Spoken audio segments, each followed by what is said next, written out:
Hello, this is a case study presentation by the team at Imicor Monitoring. Background: a 77-year-old woman with a history of cardiac disease, status post-back surgery, called to the post-anesthesia care unit.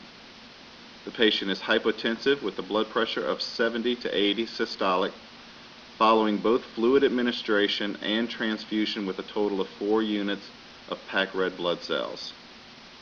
A Clarity assessment was performed using the Clarity TE monitoring probe from Imicor. The Clarity showed that the left ventricle was underfilled.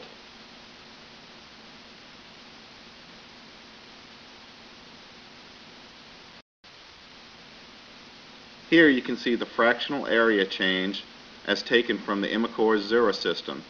The end diastolic area is 5.3 centimeters squared and the end systolic area is 2.8 centimeters squared, giving us a fractional area change of 47%.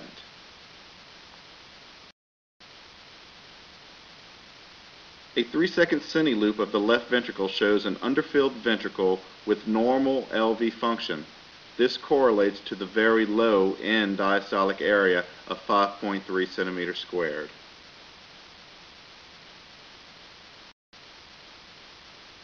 Approximately 2 hours later, the ventricle is still underfilled.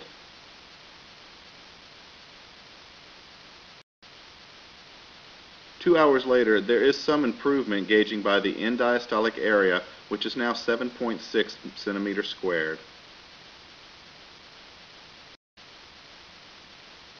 Here you can see the side-by-side comparison from 2 hours earlier.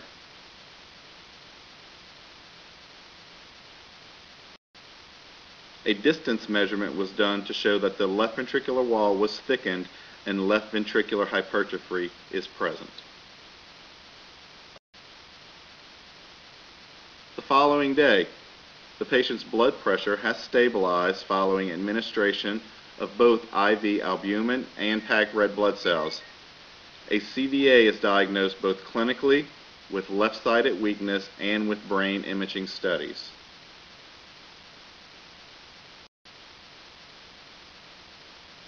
The next day you can see that the intravascular volume status is now normalized.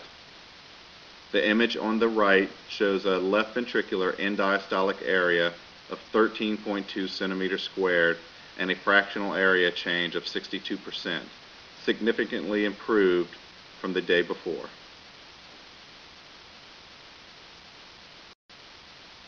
Conclusion: post-operative hemodynamic stability is a common complication following non-cardiac surgery. Empiric administration of IV fluids and plasma expanders is inadequate and may contribute to new problems. The Clarity probe is an effective tool for diagnosing causes of the hemodynamic instability in the PACU environment due to the immediacy of the imaging and the actionable data provided to the intensivist. Thank you for viewing Imicor Case Studies.